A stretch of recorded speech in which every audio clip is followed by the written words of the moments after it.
ऐश्वर्या मेरे साथ लोग यहाँ पर हैं और जुड़ भी रहे हैं लोग यहाँ पर। कई लोग ऐसे हैं जो अयोध्या नहीं आ रहे हैं इन्विटेशन के बाद भी, उन्हें क्या कहेंगे आप लोग? उनको क्या कहा जाए, जो नहीं आ रहे वो पहले तो सवाल उठाते थे कि जो है मंदिर वहीं बनाएंगे, तारीख का बताएंगे। ये तो एक एक बहाना है उन लोगों का, जिसे कहा जा रहा है। आप कहीं भी इस समय देख रहे होंगे, जहाँ भी चल रहा है न्यूज, वहाँ भी किसी को भी देख लीजिए, विपक्षी जो भी पार्टी है, कहीं भी अगर कोई वक्त बोल रही है तो उनका सर नीचे, आंख नीचे ही रहता है। कोई सर नीचे हो गया। इधर आ जाइए, इधर आ जाइए। कई पार्टियां सवाल खड़े कर रही थी, कह रही थी तारीख नहीं बताएंगे। आज तारीख बता दी है, क्या कहेंगे वो? लेकिन अयोध्या नहीं आ रहे हैं वो। हर समय राम राज्य जब आता है तो एक कोई ना कोई मंथरा होती है। विपक्ष मंथरा जैसा कार्य कर रहा है, उनको अच्छा कार्य हो रहा है, इसलिए उनके पेट में जलन हो रही है मंथरा जैसी। विपक्ष को दिक्कत हो रही है राम मंदिर बनने से? बिल्कुल दिक्कत हो रही है। अगर दिक्कत नहीं हो रही तो जरूर आते यहाँ पे, और एक बार हमारे साथ सब लोग बोलिए जय श्री राम, जय जय श्री राम। और मैं चाहता हूँ कि आवाज पूरा विपक्ष गूंजे हम लोगों का, और बोलिए जय श्री राम। हाँ, आप जय श्री राम बोल रहे हो, क्या कहेंगे जो सवाल खड़े करते हैं? वो आज से नहीं, शुरू से ही सवाल खड़ा करते आए हैं। उनका काम अभी नहीं, 22 तारीख के बाद भी सवाल ही खड़ा करेंगे, और उनके सवाल से कोई प्रभाव पड़ने वाला है नहीं। जो कार्य हो रहा है बहुत ही अच्छा हो रहा है। अयोध्या पिछले 3 वर्षों में इतना ज्यादा आमूल चूल परिवर्तन, यही भावना है, यही मैं इसी भावना की बात कर रहा था। विनोद अग्निहोत्री जी, रत्नाकर त्रिपाठी जी, ये वो भावना है। लेकिन सुधांशु जी कुछ कहना चाह रहे थे, उसके बाद मैं वापस आ रहा हूं आपके पास। हाँ सुधांशु जी। हाँ, मैं सिर्फ ये कहना चाह रहा था कि राजनीति की बात कहां से शुरू हुई थी। मैं याद दिलाना चाहता हूं, राम कभी राजनीति के विषय नहीं थे, या यूं कहूं राजनीति ही राम से शुरू होती थी, क्योंकि हमारे यहां बृहस्पति का राजधर्म सूत्र है, उसे राजधर्म कहा गया है, और भगवान राम ने राजनीति उसी से प्रेरणा ली थी। परंतु ये बताइए, महात्मा गांधी ने किससे प्रेरणा ली थी? आधुनिक भारत की राजनीति की शुरुआत होती राम राज्य से, और नित्य का भजन रघुपति राघव राजा राम, अंतिम शब्द हे राम। गांधी की राजनीति राम से प्रेरित थी, मगर नेहरू की राजनीति राम से विमुख थी। और मैं कोट करके कहना चाहता हूं, 22-23 दिसंबर 1949 की रात को जब श्री राम लला प्रकट हुए, उसके बाद 26 दिसंबर 1949 selected words of Jawaharlal Nehru में जाकर पढ़ लीजिए। उन्होंने उस समय के यूपी के सीएम गोविंद बल्लभ पंत को लिखा है कि अयोध्या में जो हो रहा है इससे मैं बहुत दुखी हूं, मैं बहुत परेशान हूं, मूर्तियां तुरंत हटवाइए वहां से। और डिस्ट्रिक्ट मजिस्ट्रेट जो थे के नैयर, उन्होंने साफ मना कर दिया कि हम मूर्तियां नहीं हटवा सकते। उसके बाद नेहरू को इससे चैन नहीं पड़ा। फिर जनवरी 1950 में उन्होंने लिखा है कि आप सख्ती नहीं कर रहे। फिर उसके बाद उन्होंने मार्च 1950 में लिखा है, मई 1950 में रखा हो। ये सब selected words of Jawaharlal Nehru में उनके हाथ के साइन किए हुए वॉल्यूम 2 में लिखे हुए हैं। यहां से राजनीति शुरू हुई। और मैं विनम्रता से कहता हूं, राम शब्द में तो कोई राजनीति नहीं है, मगर मस्जिद के साथ बाबरी शब्द कहां से आया? बाबर तो बादशाह है, वो तो सियासत का हिस्सा है।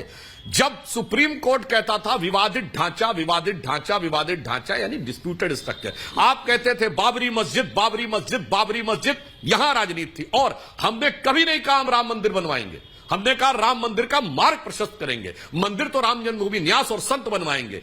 इनके नेताओं ने कहा हम बाबरी मस्जिद बनवाएंगे। नरसिम्हा राव ने भी कहा और मुलायम सिंह जी ने भी कहा कि हम बाबरी मस्जिद बनवाएंगे। इस कारण से यह स्थिति हुई। और मैं अंत में एक और बात कह दूं कि अभी जो आपने कहा अयोध्या में जो एक दृश्य दिखाई पड़ता है, और उसके बाद किसी को नजर आता है कि वो भगवान राम जो हैं, उनको केवल व्यक्ति ये समझता था कि भगवान राम का मंदिर जो है वो कोई इमारत थी।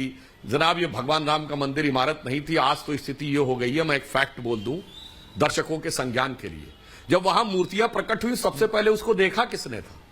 मजिस्ट्रेट के सामने गवाही है, उस समय यूपी पुलिस के एक जवान ने देखा, जिसने कहा एक दिव्य रोशनी मुझे दिखाई पड़ी, और जब वो रोशनी समाप्त हुई तो वहां मूर्तियां रखी थी। उसका नाम जानते क्या था? उसका नाम था अब्दुल बरकत।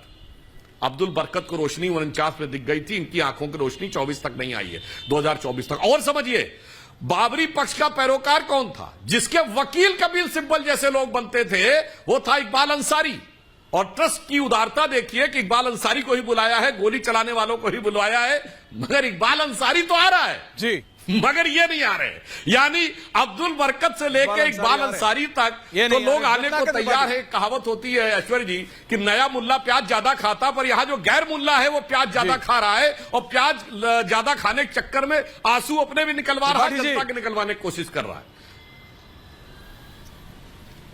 त्रिपाठी जी जवाब दे रहे हैं, विनोद जी आ रहा हूं, उसके बाद अनुराग भदौरिया आपके पास आ रहा हूं दादा। इसके बाद त्रिपाठी जी, रत्नाकर त्रिपाठी जी आप तो काशी भाई से नहीं आते हैं आना है तो रत्नाकर जी, बता आप दो। तो सब समझ रहे हैं मेरे से बेहतर। तुलसीदास जी ने लिखा आप जनता है, के भाव को समझ रहे हैं, दो बार जनता के इमोशंस को बंदहु समझ रहे हैं। खल जस शेष सरोषा नहीं जनता के भाव सहस नहीं, आप बदन दो जी, आ रहा बार हूं, relax। प्रवक्ता को बुलवा के आप एजेंडा चलाते तो मैं- ठीक नहीं है ना। रत्नाकर जी बोल रहे हैं। आपने बुलाया है तो आप बोलने का एक एक बार मौका सबको रत्नाकर दीजिए। त्रिपाठी जी, हाँ।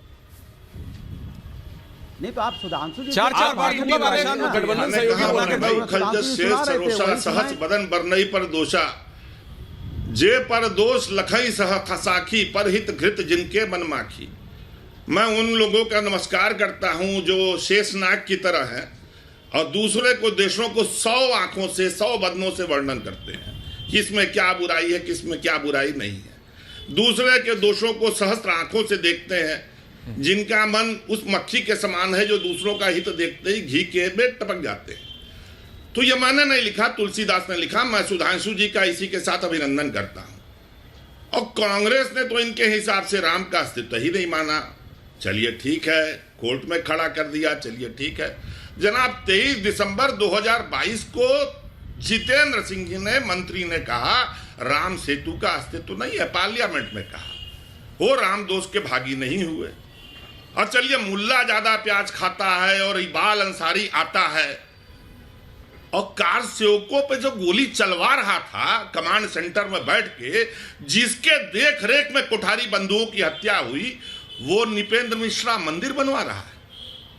आप कार सेवकों के हत्यारों से मंदिर बनवा रहे हैं और चाह रहे हैं कि बाकी लोग वहां जाएं। और तुलसीदास ने ही लिखा है इस बात को कि आवत ही हर से नहीं नैनन नहीं सने, सुधांशु जी। तुलसी तहां न जाइए कंसन बरसे में है। निमंत्रण कैसे दिया जाता है? मैंने लाल कृष्ण अडवाणी जी को भी निमंत्रण दिया, मैंने जोशी जी को भी दिया और उनसे आग्रह किया मत आइएगा।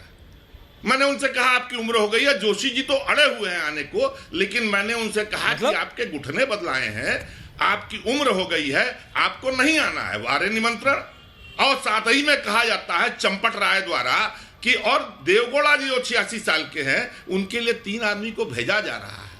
तो जब आपको हर जगह दोष नजर आ रहा है, उन्होंने कहा, 1 मिनट और लूंगा आपका ऐश्वर्या जी, इन्हीं चंपत राय ने निमंत्रणकर्ता ने कहा बोलिए। कि शैव शाक्त और सन्यासियों की जरूरत नहीं है यहाँ पर, यह रामानंद संप्रदाय का है। तो जरा पूछिए ना, पंचगंगा घाट वाराणसी में रामानंद पीठ के आचार्य परम पूज्य रामनरेशाचार्य को निमंत्रण भेजा गया? नहीं। और शैव शाक्त की बात करते हैं, निराला की राम की शक्ति पूजा पढ़िए। राम को एक दिन दिखाई देता है, निराश हो जाते हैं कि मैं हार रहा हूं, रोने लगते हैं, जामवंत पूछते हैं तो पूछते हैं क्या हुआ? बोले मुझे दिखाई दे रहा है कि रावण के साथ दुर्गा जी है, जिधर अन्याय है उधर शक्ति। निराला लिखते हैं।